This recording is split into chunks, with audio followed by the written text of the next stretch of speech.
പുലമൺ ജംഗ്ഷനിൽ കൊച്ചുവിളിയിൽ അച്യുതൻ നായർ അല്ലേ? അതെന്റെ വിലാസമാണ്. എഴുതിയത് ഞാനാണ്. ഉടനെ വരണമെന്ന് എഴുതിയിരുന്നു. എന്തിനാണാവോ? നിങ്ങളുടെ മകളെ അടുത്ത വീട്ടിലാണ് താമസിപ്പിച്ചിരിക്കുന്നത് അല്ലേ? അതെ. എന്റെ മകൻ ഇവിടെ ഉള്ളത് കൊണ്ടായിരിക്കും. മനസ്സിലായില്ലല്ലോ. മകൾക്ക് പ്രമോഷൻ വേണമെങ്കിൽ വേറെ മാർഗം നോക്കണം. എന്റെ മകനെ കയ്യിലെടുത്തിട്ടാണെങ്കിൽ അത് നടക്കില്ല. ഇപ്പൊ ഒട്ടും മനസ്സിലായില്ല. അവളെ ഇന്ന് തന്നെ ആ വീട്ടിൽ നിന്ന് കൊണ്ടുപോകണം. എന്റെ മകന്റെ ഓഫീസിൽ ജോലി ചെയ്യാനും ഞാൻ സമ്മതിക്കില്ല.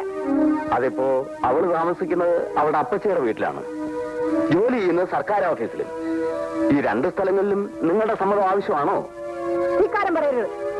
എന്റെ മകന്റെ നേരെ കയ്യും കലാശവും കാണിക്കുന്ന ഒരുത്തി എന്റെ ബംഗ്ലാവിന്റെ മുമ്പിൽ താമസിക്കുവാനോ അവന്റെ ഓഫീസിൽ ജോലി ചെയ്യാനോ പാടില്ല. കയ്യും കലാശവും കാണിച്ചെന്നോ?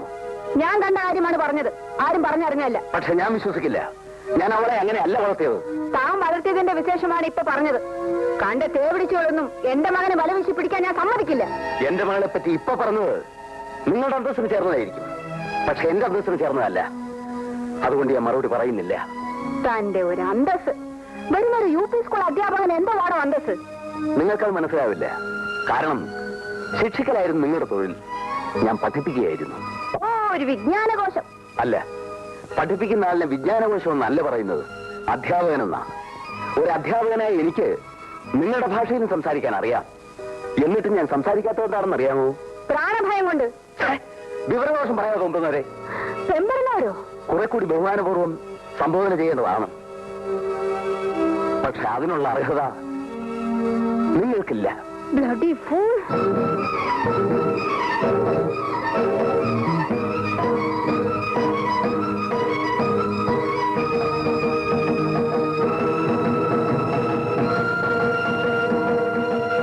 ഭയപ്പെടണ്ട.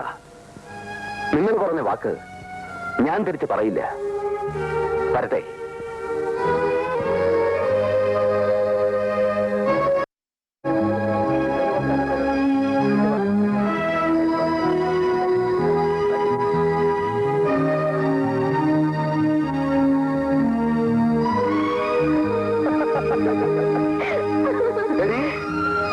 നീ ഉദ്യോഗത്തിന് പോകുന്നത് ഇതിനു വേണ്ടിയായിരുന്നു അല്ലേടി?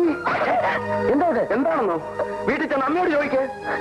എന്നെ കത്തയച്ച് വിളിപ്പിച്ചിട്ട് എന്റെ മകൾ തേവടിച്ചാണെന്ന് അവർ പറഞ്ഞു. ഞാനതിന് മറുപടി പറയാഞ്ഞത് എനിക്ക് സംസ്കാരമുള്ളതുകൊണ്ടാ. ഉദ്യോഗം കൊണ്ട് കിട്ടിയത് മതിയടി.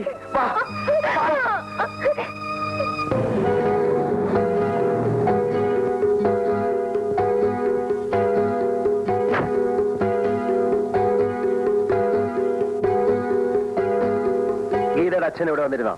ഏത് ഗീത? അച്ഛൻ ഇവിടെ വന്നിരുന്നോ ചോദിച്ചത്. നീ എന്നെ ചോദ്യം ചെയ്യുന്നു? ആരാടാ ഈ അച്യുതൻ നായർ എന്ന് പറയുന്ന നരപ്പാളി? ഞാൻ സ്നേഹിക്കുന്ന പെണ്ണിന്റെ അച്ഛൻ. റിട്ടയർഡ് ജഡ്ജി വസുന്ധര മേനന്റെ മകനെ സ്നേഹിക്കാൻ വെറും ഒരു പീറവാദ്യാരുടെ മകളോ? ലജ്ജയില്ലേ നിനക്കിത് പറയാൻ? ജഡ്ജും വാദ്യാരൊന്നും ഇവിടെ പ്രശ്നമല്ല. ഞാൻ സ്നേഹിക്കുകയും എന്നെ സ്നേഹിക്കുകയും ചെയ്യുന്ന പെണ്ണിന്റെ കാര്യം പറഞ്ഞ അത്രയ്ക്ക് ധിക്കാരമോ? ഞാൻ പ്രസവിച്ച് പൊന്നു പോലെ വളർത്തിക്കൊണ്ടുവന്ന നിനക്ക് എന്റെ മുഖത്ത് നോക്കിയിട്ട് പറയാൻ എങ്ങനെ ധൈര്യം വന്നു? വിശദീകരണങ്ങളൊക്കെ നമുക്ക് പിന്നീടാവാം. അച്യുതൻ നായർ വന്നിട്ട് എന്തുണ്ടായെന്ന് പറയൂ. ഇന്നോളം ഒരുവനും എന്റെ മുഖത്ത് നീ പറഞ്ഞിട്ടില്ലാത്ത ആഭാസതകളെല്ലാം വിളിച്ചു പറഞ്ഞിട്ട് പോയി. വടി കൊടുത്ത് അടി വാങ്ങിയെന്ന് പറയൂ. ഇല്ലെങ്കിൽ കൊട്ടാരക്കര ആ മനുഷ്യൻ ഇവിടെ വന്ന് ഈ ബംഗ്ലാവിൽ കയറിയെന്ന് അമ്മയോട് പറഞ്ഞിട്ട് പോവില്ല. ഞാൻ പോയി ആ മനുഷ്യനോട് അമ്മയ്ക്ക് വേണ്ടി മാപ്പി ചോദിച്ചിട്ട് വരാം. നീ എവിടെ പോന്നു? പറഞ്ഞില്ലേ മാപ്പി ചോദിക്കാനെന്ന്? നീ എന്റെ മുഖത്ത് തുപ്പരുത്. തുപ്പുന്നിടത്ത് മുഖം വെക്കരുത്. പോയിട്ട് വരാം. ബാക്കി കാര്യങ്ങൾ വന്നിട്ട് സംസാരിക്കാം. നീ പോകരുത്. പോവും. ബാല, അമ്മ സ്വയം മറക്കരുത്. Give respect and take respect.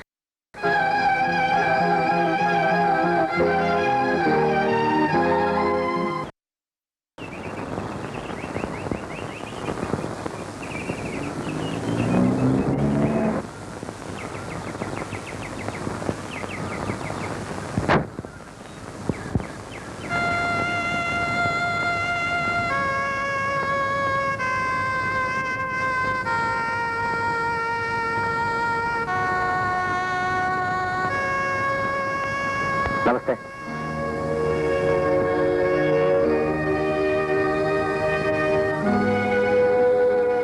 ഗീതയുടെ ഞാൻ അങ്ങയോട് മാപ്പ് ചോദിക്കാനാണ് വന്നത്. മാപ്പോ? എന്റെ അമ്മ എന്തെങ്കിലുമൊക്കെ അനാവശ്യങ്ങൾ പറഞ്ഞിരിക്കും. അതിന് അമ്മയ്ക്ക് വേണ്ടി ഞാൻ മാപ്പ് ചോദിക്കുന്നു. നിങ്ങളുടെ അമ്മ എന്തൊക്കെയാണ് എന്നോട് പറഞ്ഞതെന്നറിയാമോ? ക്ഷമിക്കണം, അമ്മ ഒരു പ്രത്യേക സ്വഭാവകാരിയാണ്. എല്ലാവർക്കും ഉണ്ട് മനുഷ്യ പ്രത്യേക സ്വഭാവങ്ങൾ. എനിക്കുമുണ്ട്. എന്നിട്ട് ഞാൻ ക്ഷമിച്ചത് ദയവ് ഇത് അതൊക്കെ മറക്കണം. മനസ്സിന് വിഷമമുള്ള കാര്യങ്ങൾ വീണ്ടും വീണ്ടും ഓർമ്മിക്കാതിരിക്കുകയും പറയാതിരിക്കുകയും ചെയ്യുന്നില്ല ഭംഗി. സ്വന്തം കാര്യത്തിൽ ഈ വേദാന്തം മറന്നുപോകും. അതുപോട്ടെ, മാപ്പറാനല്ലേ വന്നത്, പറഞ്ഞു കഴിഞ്ഞിരിക്കുന്നു. നിങ്ങൾ പോവാ. എനിക്ക് ട്യൂഷനുള്ള നോട്ട് തയ്യാറാക്കണം. ഒരു കാര്യം കൂടെ പറയാനുണ്ട്. അത് കുറച്ചുകൂടി കഴിഞ്ഞ് പറഞ്ഞാൽ മതി എന്നാണ് കരുതിയിരുന്നത്. ഉണ്ടായത് എന്തൊക്കെയാണെന്ന് ഗീത പറഞ്ഞിരിക്കും. എന്തൊക്കെയോ പറയുന്നത് കേട്ടു. അപ്പോൾ പിന്നെ വിശദീകരണത്തിന്റെ ആവശ്യമില്ല. ഗീതയെ എനിക്ക് വിവാഹം ചെയ്തു തരണം. നിങ്ങൾ എന്താ പറഞ്ഞത്? ഞങ്ങൾ പരസ്പരം സ്നേഹിക്കുന്നു. ഞങ്ങളുടെ വിവാഹം നടത്തി. വിവാഹവും എന്റെ ഈ ശരീരത്തിൽ ജീവനുണ്ടെങ്കിൽ മോളെ, അച്ഛൻ എന്നോട് സ്നേഹമുണ്ടെങ്കിൽ നിന്നെ പേരടിശി എന്ന് വിളിച്ച സ്ത്രീ അവിടെയുള്ളത്. ഞാൻ അങ്ങനെയല്ലെന്ന് അറിയാവുന്ന ഒരു പുരുഷൻ കൂടി അവിടെ ഇല്ല അച്ഛാ. എന്റെ ബാലേട്ടൻ. മോളെ, അവരൊക്കെ വലിയവരാ, നമ്മൾ പാവങ്ങളാ. അതിന്റെ ബുദ്ധിമുട്ട് ഗീത അനുഭവിക്കേണ്ടി വരില്ല. അനുഭവിക്കേണ്ടി വന്നാൽ തന്നെ സാരമില്ല അച്ഛാ. സഹിക്കാൻ എനിക്കറിയാം. മരിച്ചുപോയ അമ്മയെ ഓർത്തെങ്കിലും അച്ഛനെതിരെ പറയരുത്.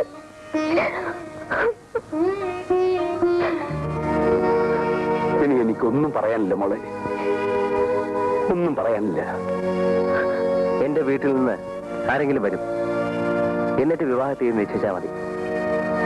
ഞാൻ മറ്റേ സാർ പറയില്ല.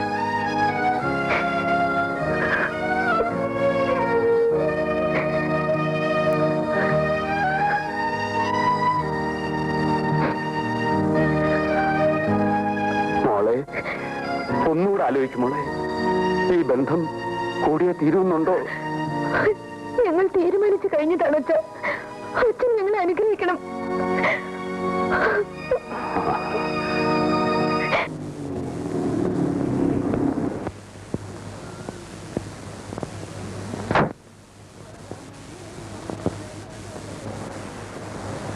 നിൽക്കവിടെ. മാപ്പ് പറഞ്ഞോ? പറഞ്ഞു. എന്നിട്ട് തന്നോ മാപ്പ്? തന്നു. മാപ്പും വാക്കും തന്നു. വാക്കോ? അതെ, മകളെ വിവാഹം ചെയ്തു തരാമെന്ന് വാക്ക് തന്നു. പ്ലീസ്, അമ്മയ്ക്ക് പ്രഷറിന് അസുഖമുള്ളതാണ്. കൂടുതൽ സ്ട്രെയിൻ എടുത്താൽ ബുദ്ധിമുട്ട് എനിക്കാണ്. ആശുപത്രി ഇരിക്കാൻ ഞാൻ വേണം. എനിക്കിനി ജീവിച്ചിരിക്കണമെന്ന് ആഗ്രഹമില്ല. എന്റെ സമ്മതമില്ലാതെ നിനക്കിഷ്ടമുള്ള ആർക്കെ നീ വിവാഹം ചെയ്യുമല്ലേ? ആ ചോദ്യം ഒന്ന് തിരിച്ചിട്ടൂടെ അമ്മേ? ഞാൻ വിവാഹം ചെയ്യാൻ പോകുന്ന പെണ്ണിനെ അമ്മ അങ്ങോട്ട് ഇഷ്ടപ്പെട്ടാൽ കാര്യം തീർന്നില്ലേ? നീ വിവാഹം ചെയ്യാൻ പോകുന്ന ആരെയാണെന്ന് ഞാൻ നിശ്ചയിച്ചിട്ടുണ്ട്. അവർക്ക് വാക്കും കൊടുത്തിട്ടാണ് ഞാൻ പോകുന്നത്. അവിടല്ലേ കുഴഞ്ഞു പോയത്? അമ്മ ഈ വാക്ക് മാറ്റി പറയണ്ടേ? ഞാൻ വാക്ക് മാറ്റാനോ? നിന്നെ പ്രസവിച്ചത് ഞാനാണെങ്കിൽ കൊടുത്ത വാക്കിന് മാറ്റം ഉണ്ടാവില്ല. ഇതിപ്പോ ആകെ കുഴയല്ലേ അമ്മേ? അല്ല, അമ്മ കണ്ടുവച്ചിരിക്കുന്ന പെണ്ണ് ഏതാണെന്ന് അറിയാത്തത് കൊണ്ടാണ് നീ ഇങ്ങനെയൊക്കെ പറയുന്നത്. ഏതാണാവോ പെണ്ണ്? ഉന്നേറ്റന്റെ സഹോദരി രാധിക. വെരി ഗുഡ്, നല്ല പെണ്ണ്. വിദ്യാഭ്യാസമുണ്ട്, സൗന്ദര്യമുണ്ട്, സ്വത്തുണ്ട്, കുടുംബ പാരമ്പര്യമുണ്ട്. ഇനി എന്ത് വേണം? സ്നേഹം വേണം. അതില്ലമ്മേ, സ്നേഹിക്കുന്നത് ഞാനും ഗീതയും തമ്മിലാണ്. ഗീത? അവളുടെ പേരവിടെ വേണ്ടി പോരുത്. ഞാൻ ജീവിച്ചിരിക്കുമെങ്കിൽ അവളോട് വരില്ല. ഞാൻ ജീവിച്ചിരിക്കുമെങ്കിൽ അവളോട് വരും. ചേച്ചിക്ക് എന്ത് വേണം? നിനക്ക് അമ്മയുടെ മുന്നിൽ ഒന്ന് തോറ്റു കൊടുത്തൂടെ? നമ്മുടെ അമ്മയല്ലേ. അമ്മയുടെ മുന്നിൽ തോൽക്കുന്ന മക്കൾക്ക് നന്മ മാത്രമേ ഉണ്ടാകൂ. ഈ സാരോപദേശം ചേച്ചിയുടെ കാര്യം വന്നപ്പോ എവിടെ പോയി? അന്ന് അളിയനും ചേച്ചി സ്നേഹപരവശരായി നടന്നിരുന്ന കാലത്തും അമ്മ എതിരല്ലായിരുന്നോ? അന്നെന്താ ചേച്ചി വിട്ടു കൊടുക്കായിരുന്നേ? അവരുടെ ഇതുപോലായിരുന്നോടാ. ഇത് വെറും ഒരു പറട്ട ആദ്യരുടെ മകൾ. ഒരു വെടക്ക ചേച്ചിയുടെ മകൻ എന്ന് അവര് പറഞ്ഞാലോ? എന്താ പറഞ്ഞൂടെ? പറഞ്ഞാൽ ഒരു ചുക്കം ചെയ്യാൻ പോകുന്നില്ല. എന്തൊക്കെയോ ചെയ്ത് കളയാമെന്ന് തോന്നിയേക്കും. അത് പഴയ അധികാരത്തിന്റെ ഗർവാണ്. ബാല, നീ ആരോടാ സംസാരിക്കുന്നതെന്ന് അറിയാമോ? നമ്മളെ പ്രസവിച്ച അമ്മയോടാ. ചേച്ചി, പ്രസവിച്ചത് കൊണ്ട് മാത്രം അമ്മയാവില്ല. അകവും പുറവും നിറയെ അലിവും സ്നേഹവും വേണം. അതാണ് അമ്മ. എനിക്കൊന്നും ഇല്ലടാ. അവൻ പറഞ്ഞത് പോയത് കേട്ടില്ലേ മോളെ? ഇതിനെല്ലാം കാരണക്കാരി നിങ്ങൾ ഒരുത്തിയാണ്. സഹോദരന്റെ മകളെ വിളിച്ച് വീട്ടിൽ നിർത്തിയിട്ട് എന്റെ മകളെ വശീകരിച്ചെടുത്തിരിക്കുന്നു. പക്ഷെ അവനെ ഞാൻ വിട്ടുതരുമെന്ന് കരുതണ്ട. നടന്നത് എന്താണെന്ന് ഞാൻ പറഞ്ഞു. എന്നിട്ടും വിശ്വാസമാകുന്നില്ലെങ്കിൽ ഇറങ്ങി പോണല്ലേ? അത്രയും ഞാൻ പറയുന്നില്ല. അനാവശ്യം പറയാതിരിക്കെങ്കിലും വേണം. പറഞ്ഞതാണോ അനാവശ്യം? നിങ്ങൾ ചെയ്തതോ? എങ്ങനെയെങ്കിലും ഒരു ബന്ധമുണ്ടാക്കിയെടുത്തിട്ട് ഞങ്ങളുടെ ബംഗ്ലാവിൽ വിരുന്ന് വന്നാ കൊള്ളാമെന്ന് മോഹമുണ്ടല്ലേ? എടി പെണ്ണെ, നീ പഠിപ്പിക്കുന്നത് കോളേജിലാണെങ്കിലും നിനക്ക് വിവരമില്ലെന്ന് ഇപ്പൊ മനസ്സിലായി. ഞങ്ങളുടെ വീട് ചെറുതാണെങ്കിലും ഇതിനകത്ത് കഴിയുമ്പോൾ ഉള്ള മനസ്സുകൊണ്ടല്ലോ അത് നിന്റെ ബംഗ്ലാവിൽ കാണുകയില്ല. എന്റെ പട്ടി വരും അങ്ങോട്ട്. നോക്ക്, കാലില്ലെങ്കിലും വായിലൊന്ന് വീഴുന്ന കേട്ടില്ലേ? എന്റെ കാലേ മുറിഞ്ഞിട്ടുള്ളൂ, നാവ് മുറിഞ്ഞിട്ടില്ല. ആ നാവോട് ഞാൻ മുറിച്ചെടുക്കും. സൂക്ഷിച്ചോ. വരുമോളെ. അവർക്ക് എന്താ ഭ്രാന്ത്, അല്ലാതെന്താ? നൂറുകണക്കിന് ഈ സ്ത്രീ നിരപരാധികളായ എത്ര പേരെ തൂക്കി കൊന്നു